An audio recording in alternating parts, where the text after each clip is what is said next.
So, the whole concept of a premium league and starting with cricket that has spread into all the games, and it has breathed a new life into several games, made them more popular, brought in money and recognition. Games like kabaddi, hockey, every game has benefited.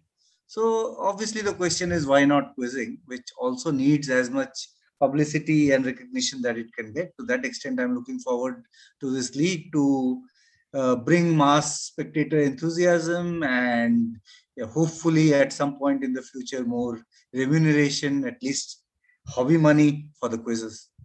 So that is what I'm looking forward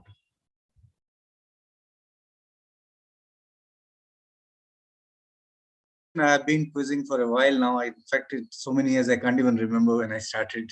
Something like 30, 35 years. So in this period, I have quizzed as a youngster. Then I have quizzed in the middle age and now older age. And I've also been a quiz master. So I think all these experiences over the last 30 years will come in handy, in my opinion. First of all, this particular professional league that we are talking about, it is for under 23s. So it is very important to understand the way an under 23 thinks, behaves, absorbs information, what interests him, what are the areas he can or she can do well or not. So that's something that I need to try and recall. What was I doing at this age and how did I absorb information? How did I improve when I wanted to? What kind of material was useful for me to browse or read, etc. So that would be my stepping into the shoes. I think that part is useful. Then, of course, as a mentor and somebody to guide them, experiences collected in the later part of the years as quizzes will be useful. And thirdly, because I have also set quizzes and asked questions, I can then step into the shoes of a quiz master to think what kind of questions will they set for an under 23 All India League, and the level of difficulty, and how much workoutability are we talking about, which subject areas will be covered, is this something too exotic for an under 23, is this something within the accessible set for them, something that interests them. So combining all this together, I think we will be able to select and coach our team well because of all the experience I have. And of course, that's the second part of the entire doing well. The first part, of course, is selecting the team itself, where I'm hoping that with all this experience and the networking and the knowledge I have, I'll be able to pick up a good team.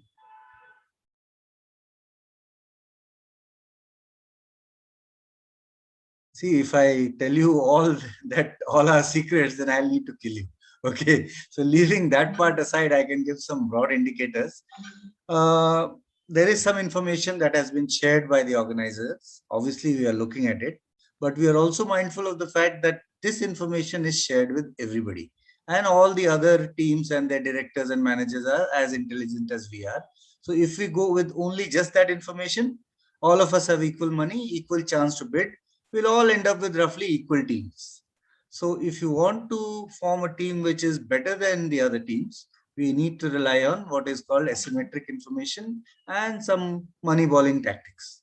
So we will try to go and collect information in the market, which will help us get more insight than what you guys have provided, and then use our sabermetric and money ball tactics to try and form a team which is suited for doing well in the league. They might not necessarily be the most knowledgeable people collectively, but together they'll be able to do the job. So what is very memorably by one Indian cricket coach called horses for courses policy.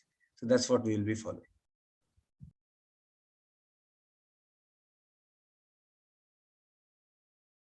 That's an interesting question. So let me think.